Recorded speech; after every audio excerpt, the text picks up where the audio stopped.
Welcome to Solo, the single person's guide to a remarkable life.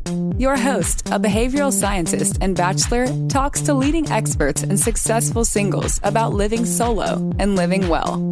Travel more, make things, sleep in when you want to. Here's the playbook for the person who is unapologetically unattached. Now, please welcome Dr. Peter McGraw. Welcome back. I'm thrilled to talk to Kim Hudson, the author of The Virgin's Promise. As a regular listener, you may know how her story structure is a welcome alternative to the more commonly discussed hero's journey. I believe that the structure that underlies The Virgin's Promise reveals a way that single people can transform themselves into solos, something we discuss in this episode. Speaking of alternatives, one thing that she mentioned after we finished taping was the contrast in power between the hero and the virgin. Whereas the hero asserts his will, his power comes from resistance, the virgin's power is to know yourself and to be yourself and to support others doing the same. The virgin supports, and that is what I've been trying to do with Solo. I'm working to know myself and realize my own promise, and I want to support you as you discover yourself and realize your promise. As a tease, if you stick around to the end, you get to learn what the anti-virgin is. Finally, bonus material is back and is uploaded to the Solo Slack channel. I share with Kim an idea I have for a children's book. Yes, a children's book. And it involves a solo penguin. She gives me some great advice about how to continue to workshop the idea.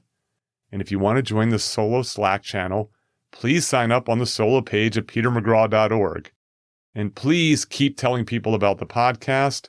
It is continuing to grow. I hope you enjoyed the episode. Let's get started.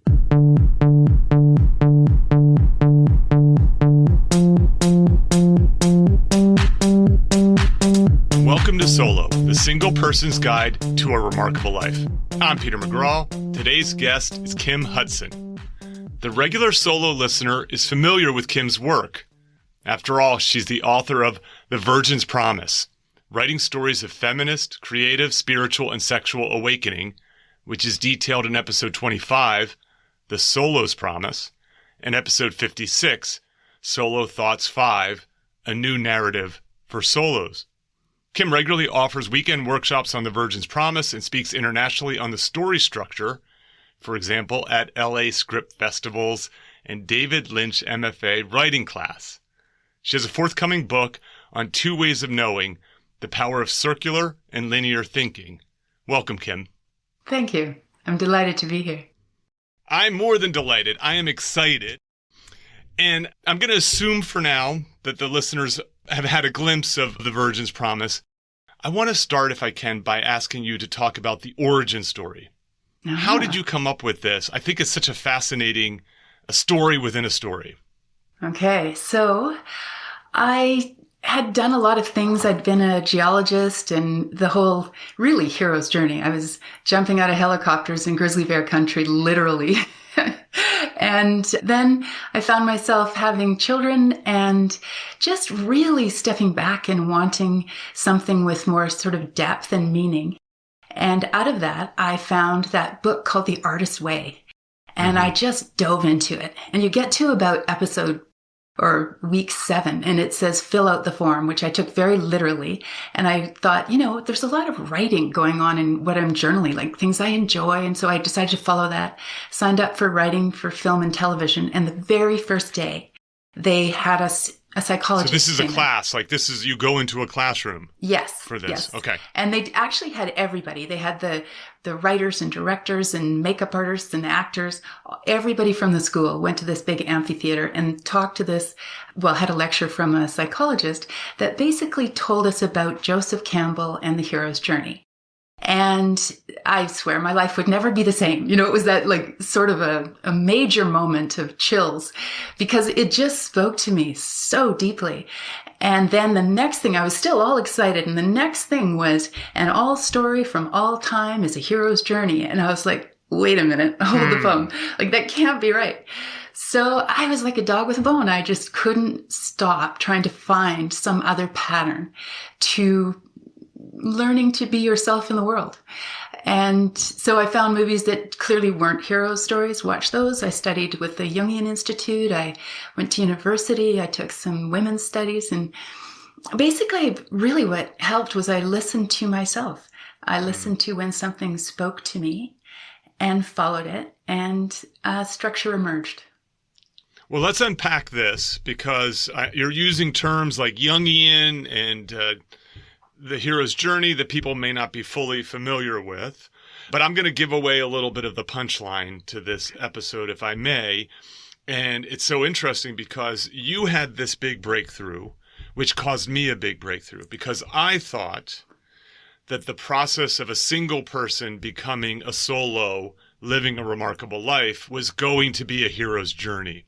And I was thankfully told by a previous guest, Kimberly Kessler, that there's a better story structure. And so let's start by talking about Joseph Campbell and the hero of 1,000 Faces. And what does that structure look like? And then we'll get into how it's useful, but not every story since the beginning of time follows it. Right. So what is the hero's journey? And hero's journey is basically learning, like sort of recognizing that you live in a safe, ordinary world, and then there's a threat. And because of that threat, you actually face your mortality. You realize that death is a possibility. And at first you refuse the call. You say, oh, I'm someone else, what the hell? But then you decide, you know what? Some things are worth dying for. That's basically it. And so you cross the threshold, you go to this foreign land, you are tested so you can develop some skills, you meet your allies, and you learn about the enemy, you learn the details, you learn how important information is, actually. And then you go into what they call the belly of the whale. You sort of make a plan, and you go and you get something that gives you this little edge of advantage. And then with that, you celebrate that you got this thing, and then you regather the troops, and together you make this final charge at the enemy. And then you have not just peace in the land, like you've thwarted evil before it arrives, or you've gained the resources you needed to keep starvation from the door. But you also have this self-knowledge that you can control your feelings and take action anyway, so that you have the ability to face danger and survive. And that's what a hero does. Yeah, and there's so many compelling things about the hero's journey. One of the things that you just alluded to at the end is that there's this transformation, that you deal with sort of physical conflict, but you also have an emotional or psychological conflict that needs to be overcome. And so the hero is changed in the same way that the world is changed.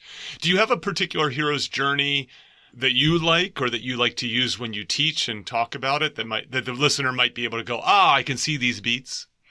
Oh, there's so many. Blood Diamonds. Of course, Star Wars. That's actually Joseph Campbell was an advisor on Star Wars. Oh, I didn't know that. Yeah, that's so fascinating.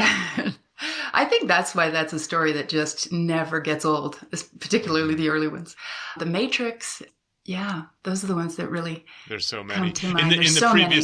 I mean, every superhero story. It's just, it's 90% of box office. Yes. And, it's interesting you say this, because part of the reason that gave me this idea is I like to ask my students and other people, and that is, are you the hero in the story of your life? Like, are you the person who is changing and overcoming these hurdles? And one of the really interesting insights that I've had is that superheroes tend to be single. Right. They tend to be unencumbered. Yes. And it allows them in part to be super as a result, because there's That's no one true. back home worrying about them, in a sense, and they don't have to tamp down their exploits in order to play it safe. Right. Their willingness to give their life for a cause outside themselves. As needed. Yeah. Okay, so yeah, I think that's right. I mean, Star Wars is an easy one. In the previous episode with Kim Kessler, we go into The Matrix, which I'm really quite fond of as a film. Unforgiven's another great one. Yeah, and it goes on and on and on. Yeah. These stories tend to be very masculine. Yes? Yes. I say that heroes are masculine and virgins are feminine. And it's so important to recognize that we all have both. Like when I was being a geologist, I was definitely in my masculine side. Mm-hmm. And nobody wants to be just one. Like there is danger in the world and you have to be able to go out there and meet it and conquer it. But there also is a requirement in all of us to somehow awaken to this, how you can turn the camera around and know what's happening inside you. And that internal knowledge has a totally different operating system. So you talked about how the hero has this internal journey, but it's completely different. Like the internal journey of the hero is to basically shut off his emotions and just take action anyway. Whereas for the virgin, it's to welcome those emotions, to recognize that there's a lot of emotions, but the real power comes in that you get to choose which ones you pay attention to. And the ones you pay attention to will grow. So and actually be contagious. That's the other thing, is that when you choose what you're going to focus on, then it becomes contagious to the people around you. It's a very powerful thing. It is indeed. So let's do something before explaining the structure. What are some of those stories? So you were just told that every story is a hero's journey, and you start saying, well, I can't fit this story, this movie into it. What were some of the ones that you came up with that you're just like, no, the action's not in the masculine, the action's not in the heading out into the dangerous world and making peace? Right. So, the first ones were about a boy, Billy Elliot, Bend It Like Beckham, Ever After. And you notice there's a bit of a theme, like they're quite family oriented. I had young kids. We were all like watching movies together, but it doesn't have to be that way. Black Swan, Joker, Jojo Rabbit. These are all stories that nobody is like, I'm going to get out there and start a fight. And, even Joker, like Joker even says that when he's on the game show or the talk show host with the host, he says, I wasn't trying to do anything. I'm just trying to belong somewhere. I'm trying to be myself and belong. And all this chaos comes because there's enough people out there that are saying, us too, us too. And the kingdom needs to grow. And we'll see in the sequel if it actually does.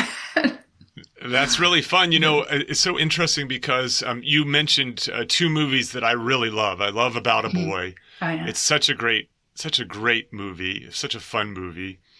Obviously, Hugh Grant is the lead, so it's not necessarily about female and male. It's just about a different style. About Billy Elliot is just a lovely, heartwarming, uplifting film. I highly encourage people to watch it if you haven't seen it. It holds up to the test of time, I think, really quite nicely. Yeah. Yeah, it's really Whale Rider's another one. Yeah, that's so nice. Mm-hmm. So what is, and so you had mentioned studying Jungian theories. Mm-hmm. Give us a quick primer on Jung's archetypes and this idea that there's more than just one. Well, one thing I learned that was fascinating is that now that they do the fMRI, they actually can look at, there's a part of your brain that lights up when you're in storytelling mode. And it is the same area that is where your spiritual sense lights up when you're in a spiritual experience. So it's energy, basically, that Jung started to recognize, which is the energy that causes us to go through the major growths of life. So the way I sort of boil it all down is that we all have three major journeys to go on. And we do these three in a masculine and a feminine way. So the first one is the journey to yourself, to know yourself as an individual. And you do that in an external as a hero and in an internal way as a virgin. The next is, how do I know myself and be myself and make a connection to a person who is not me? It's that sense of, how do I exist with another? And all the things that can, all the benefits that you get from that. Either you've got allies or you've got a partner. Mm-hmm. And then the last one is, what is my relationship to the cosmos? So in a masculine sense, it is the mentor. It's that philanthropist. Like, I recognize I will die. I'm very pragmatic about that. And I want to leave a legacy. I want this knowledge to go forward. I want the hero to be mentored to become the warrior king. Obi-Wan Kenobi, Morpheus in the Matrix, and so on. Yeah. Yes. Whereas on the feminine side, it's the crone. So it's basically this idea that we know we're connected to everything, and that life is energy, and that what we put out will come back to us, and it's contagious and grows. So she's basically not telling anybody what to do, but sometimes she's the trickster. Like, she'll mess with somebody and keep throwing them off their path until they wake up. But it has to come from inside. Nothing is meaningful until the person decides for themselves. It's interesting. So I'm going to digress for just a moment, and listeners, forgive me because this is coming to mind. In the Matrix, Morpheus goes and sees, I forget what her name is. She's like a prophet. Oh, yeah, I remember the part, but I don't remember her name either. And she plays that role with him. Yes. She sort of gives him not obviously the wrong advice, but in hindsight, you can see that she doesn't tell him what to do. She just tells him what's going to happen. That's right. She's just messing with him. Yeah. Yeah, that's right. But she's messing with enough that she's triggering something that she knows is in him anyway. And that actually is the thing about the feminine, is this insight.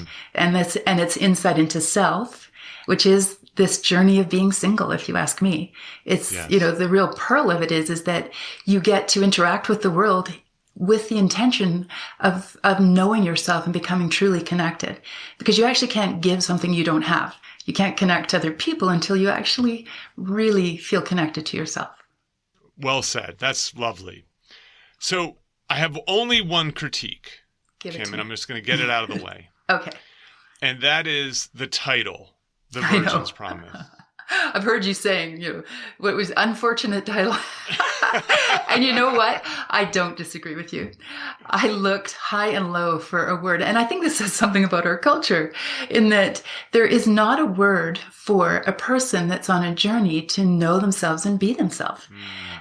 There is one. It's called virgin. And it's why the virgin forest is basically is a forest that's of value just for being itself, right? And that patriarchy co-opted and made it untouched by another man, so I know my children are my own.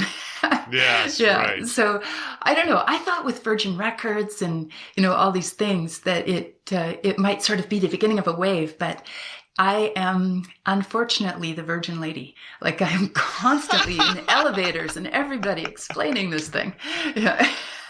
But that's fine. I mean, look, who knows? You may be able to help change. I'm here to help you change that view, because the more people who learn about this, and I do agree with you, this comes up time and time again, is the limits of the English language to be able to explain the breadth of people's experiences, the unfortunate negativity associated with, for example, singlehood, and so on. Hence the choice of solo, which is one of the few positive words I think that you can find in the language to describe my listeners' lives, in many ways. So what is the arc? What is the structure of the Virgin's Promise? Well, I would say what it is sort of energetically is that she... and I usually say it's like she starts in a dependent world, but you know what? It is a circle. It is a circular story. So you could start this on any place, but I'll just pick a spot. So whether she recognizes it or not, she exists in a world that is telling her to be smaller than is her true potential or her promise. And so she, either the audience or we can see, or she herself knows that she is making herself small. There is a price that she's paying for conforming so that she can have some kind of membership with a group. And it's like conditional love or just a membership. It's not true belonging. Until one day there's this opportunity to shine. Something, could be the crone stepped in there, something twigs, and she sees this little passion awaken in herself. And it's a one-off, and she's just going to try it. And out of it, usually, there's this alchemy moment where she takes something physical in the world and she gives it to herself. And out of that, she can try something in a physical way. Because there's this wonderful thing about being human. You can have a feeling, but when you make it physical in some way, when you pass it through your feelings and try and express it, it actually turns into something that you can transform. You can make choices around it and play with it and do all these things. So essentially she tastes it and decides, you know what? I want more of that. So she finds this secret world. Now, the secret world is crucial because this is where she's decided the only opinion that matters is my own. And that's a big step because she's lived in a world where she's told who she is and what is valuable. So, and it's also true that you can't go from 0 to 60. You can't go from, I understand who I am based on what my world has told me. You have to find a place where you're surrounded by people who actually care about you, that will listen and say, okay, well, what are you thinking about that? And how can we support you in going that way? And you can make mistakes and you can laugh and, do silly things that seems like you're just going in circles until something inside you feels right. And then you follow that and you follow and you keep pivoting until you actually have grown to the point you no longer fit in that either of your two worlds, because you've been going back and forth between the two. You don't give up. You don't destroy your dependent world while you're still working on the other. Cause you need something, you need a connection in life, but eventually you'll find that you're no longer willing to keep that up, that separation of your true self from your other world. Two worlds collide. And in that moment, it's this really important moment if you can't sort of rush through it, in that you think about why did I believe in the past that I had to conform and make myself small? And you decide for yourself, you can give that up. You can recreate your belief. And that is the power of the Virgin story. Is actually, it's redesigning your inside world. You're not even trying to design the outside world. But like I said, it's contagious. So when you change, when you show your shining form to the world, there is a reaction. And that often can look like a backlash. They're going through their own chaos. But it's threatening to them. It's threatening. To see this change in someone pushing against. Exactly. But you now have given up your limiting belief. So you do something called wander in the wilderness. You think, okay, well, I could go back to that old way, but now it's with full knowledge of who I am and that I would be making myself small. Or I could go forward, but I have no reason to believe that I could exist in the world as I know it. But you decide you have to be true to yourself. And then this really causes the transformation in the external world. Because when they see you and how happy you are and how authentic you are or the talent you have to bring, that means you or other people rise up to say, this needs a place. We need to reorganize ourselves so that there is this kind of energy in the world. And the kingdom is brighter. There's more talent. There's more diversity. There's unconditional love. And then actually the hero comes in and says, let's preserve and protect this for a while. I see. Yeah. Oh, interesting. If I can, we've just gone through those steps.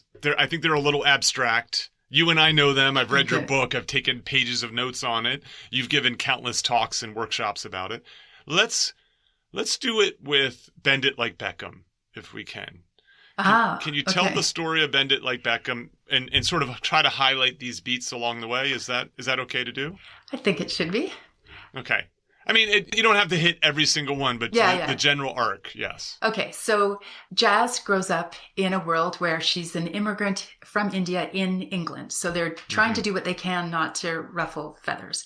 But she's desperate to become a soccer player. This is her price of conformity because girls aren't allowed to do that. Until one day she meets another soccer player who says, you're good. There's a girls' soccer team. Come with me. And she goes just to play. And now she wants more. So she joins the team. She has to wear shorts. She has to do all these things, but she overcomes it and feels what it's like to be herself. And does she hide this from the family? Yes, she doesn't let the family know. And she even goes on a trip because they get to go to Germany to play soccer and it's a big deal. And that's when she makes a mistake. She no longer fits her world. She's no longer willing to say, oh, but I have to be the good girl. And she takes for herself what she wants, but the plan fails and she ends up being discovered by her family. And there's this huge hullabaloo and her sexuality is questioned and her sister's wedding might be destroyed. That's the chaos. I see. And it doesn't for a while until she actually decides that she needs to give up the belief that she has to be a good girl for her family. And so she does say that she is going to go play soccer. She doesn't hide anymore. She goes to play soccer. And then the father, and this always just gets to my heart, is that he goes and watches and he says, she needs to be happy. She can't, the sad girl is not my girl. And then he actually does his own work to get over the fact that he thought that he was protecting her because he got teased when he tried to play cricket. And so now he has grown and her sister has this great marriage and the kingdom is brighter. Yes. Yeah. It's great. It's a great story. It's just it is a great story. Yeah. And as you can imagine, you can see why this resonates with me. And it's why I've been writing about it and talking about it. You know, I have this, I'm using it as my own sort of structure for singles who feel out of place in the world. And I call it the 3 R's. Right. To recognize, to rebel, and to reinvent. And I'll talk about this a little bit, and I want to ask, in your professional opinion, you know, how it connects, if you feel like it connects well, or where are my blind spots as someone who's thought about this much, much less than you. So to me, that, you know, that the recognize part is the notion of the world that wants to keep you small. Right. I talk about human domestication. The world wants you to believe certain things and to behave in certain ways. And I think that that's fine for many people, but for some of us, it just doesn't seem right. It doesn't light us up. It doesn't lead us to living our best lives. So that's interesting. So that is basically the dependent world, is to notice that. It's quite separate to recognize the price of conformity. So the world is one way. It's quite different to notice what you have internalized from that world. Okay. And so that limiting belief is actually in you. And the power is in the awakening to the fact that you can really explore that belief and decide if you still believe it. Yes, that's right. This podcast is not prescriptive. It's not saying that the solo life is the right life and the partnered life is the wrong life. It's a matter of paths. And it might even be a matter of time in life that you can live both of those lives. And let's be honest, with a 35% divorce rate, people may live one, go to the other, return back to the other, right. In a sense. Yes. But the idea that the world can tell you that one of those lives is less than. Yes. And that you are less than for living it, I completely disagree with. I fight against that idea. Yes. I would even argue that losing your ability to stand as a solo person in a marriage is the cause of the decline of marriages. Like, we need to learn to know who we are separate from the world and maintain that even when we're close to other people, whether we're married to them or not. You're like, that is the challenge.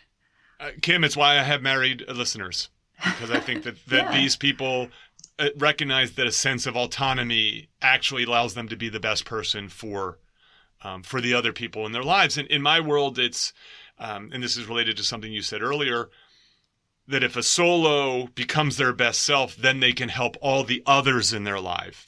That to be solo does not necessarily to be alone. And actually, it's the case that solos are more connected to the world than married people. They have more friends. They're more likely to volunteer. They're more involved in their communities. There's a delicious irony in single living in that way that most people don't recognize as a result. So the next step, the next R after that recognition, is to rebel. Is to push against it, to start to plot your own path and to live your own way, knowing, of course, that people will not necessarily welcome it. Right. Yeah. So, and that's basically the secret world part. So, and it's interesting because rebellion the same action, depending on the energy, it looks the same from the outside, but it's completely different in which part of you you're activating. So you can rebel against what people are saying about the single life and the external world, what their opinions are, and that takes a certain energy. The virgin story is basically, the rebellion is just to choose your own opinion. Mm-hmm. And to create a place where you're not pushing back all the time, that you basically can pull in and really explore this sense of what it means to be yourself.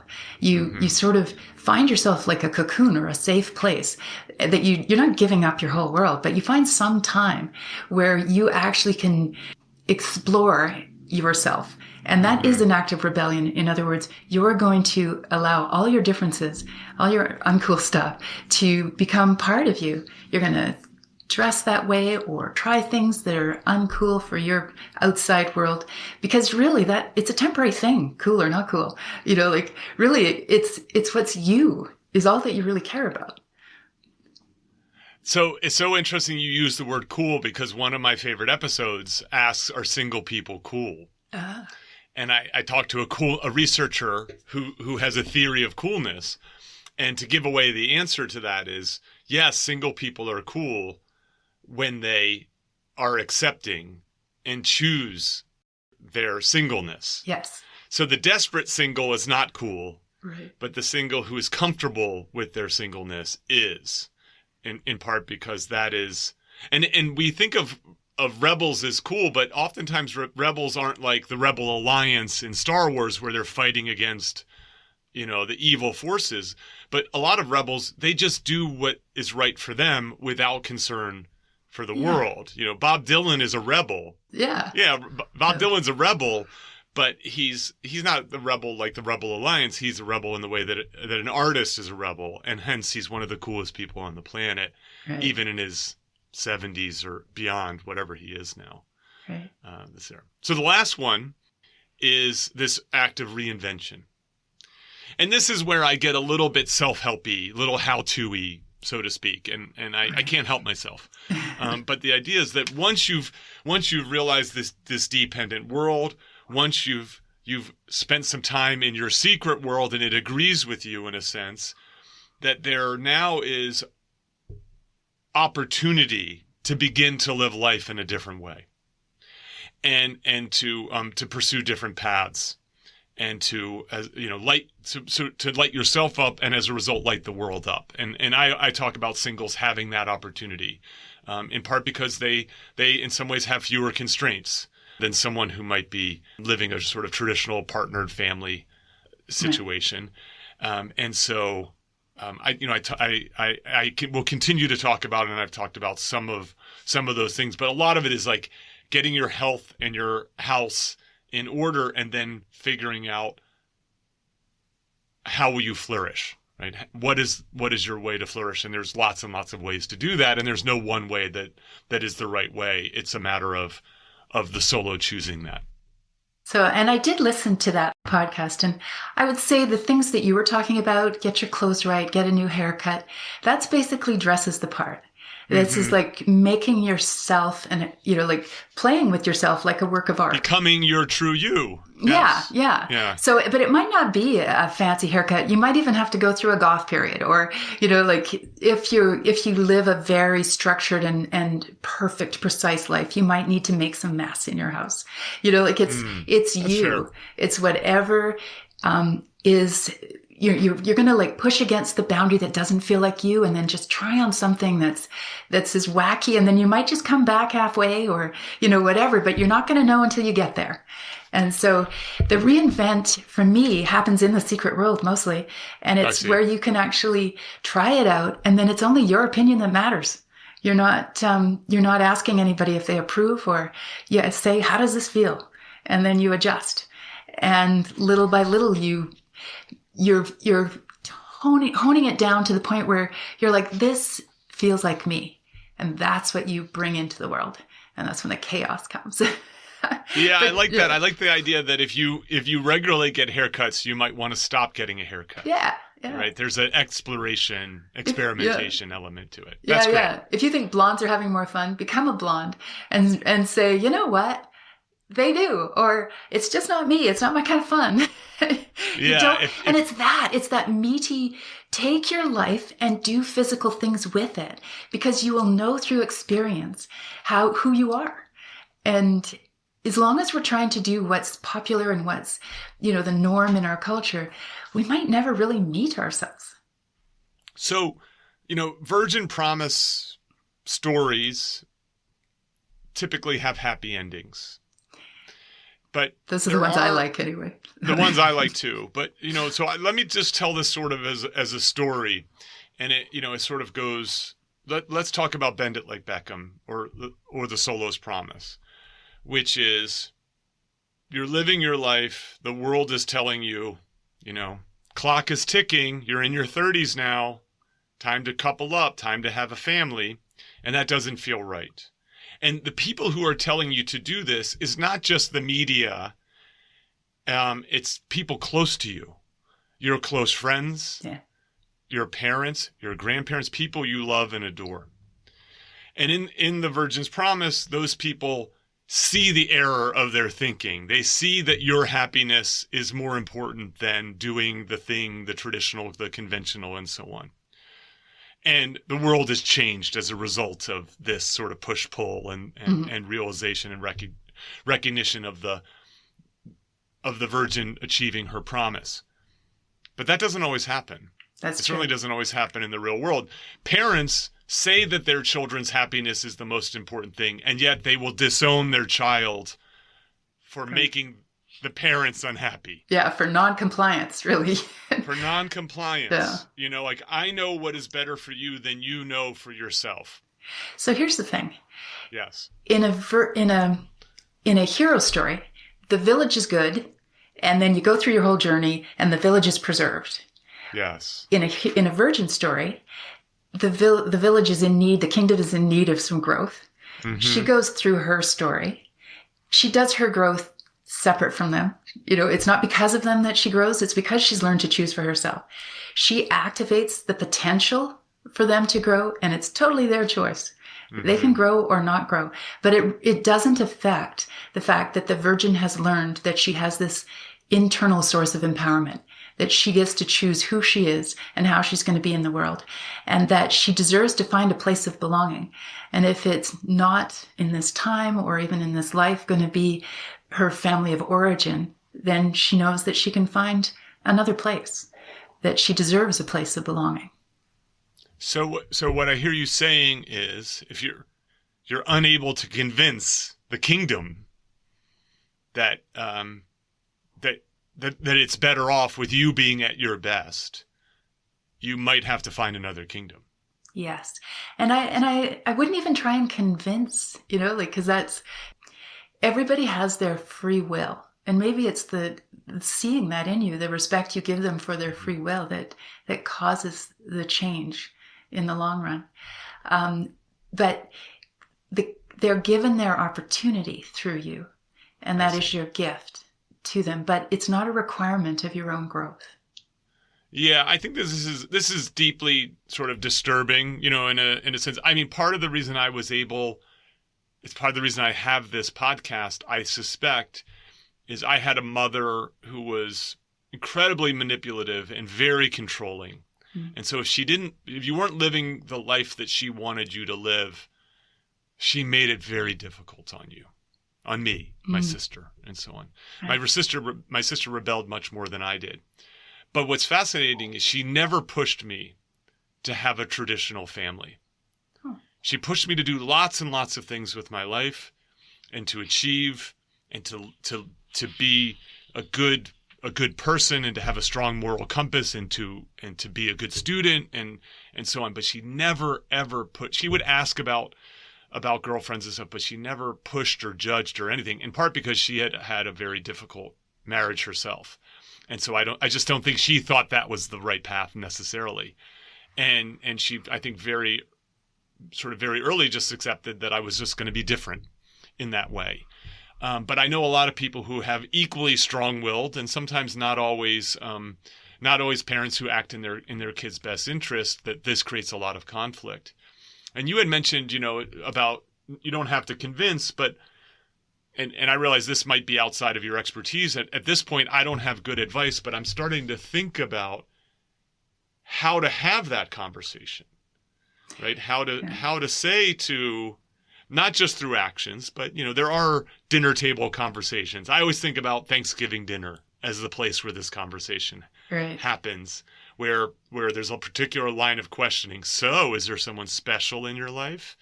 In which the person is no, the answer is no, and I'm not looking for someone special, and how to have that conversation adeptly. So interesting. So there's so many dynamics going on there. And it's one of the reasons that the virgin story happens in her domestic life is that it's a very different thing to know who you are among people who love you in their own way, but are at odds with you. And the question is, do you want a pushback relationship? Do you always want to be pushing against each other? Or do you want a pull-in relationship? And if you model that, you have a better chance at it. And I should qualify this. I am not a psychologist, or that's not my area. I deal with story. But say you're at that Thanksgiving dinner and someone says, hey, are you seeing anybody special? And you say, I'm not. And I really appreciate that you are asking, because I know that's an important part of what brings you happiness. And there's these other things that I'm actually pretty excited about. And you see, that's a pull-in conversation. Yeah, you start with saying something that you can see good in that intention of the person, and then build on it. Ask them something about themselves that's connected to what they just said in a positive way. Yeah, that's really good. That's excellent. Because I often want to fight. It's the hero in you. Yeah, exactly. It's the masculine, I mean, I just want to win. I want to fight. I'm competitive. I'm high testosterone. And, but I recognize that's, what's the saying is, you attract more flies with honey or something like that. Yeah, there's sort of that. Yeah. And bears and bees and everything. So this is really wonderful. And it's, as I said, it's such a provocative idea. It's been so useful for me. I think just people hearing this can introspect and see this. And what I want people to do is realize and recognize their promise, and to pursue it without guilt, and to pursue it in a way that is going to help them flourish and thrive. Wouldn't that be like a wonderful community to live in, where everybody is bringing their own talent and finding what makes them happy and sharing it with each other? And it's not a fantasy. I mean, we really actually could lead the way in this as singles. It is. And I have, if I may do a little bit of shameless plugging, I have a solo Slack channel that is filled at this stage with 91 people doing that. Wow. And so they've gone to petermcgraw.org and they've signed up for the solo community. And then I also have a solo club on Clubhouse with 25,000 members currently.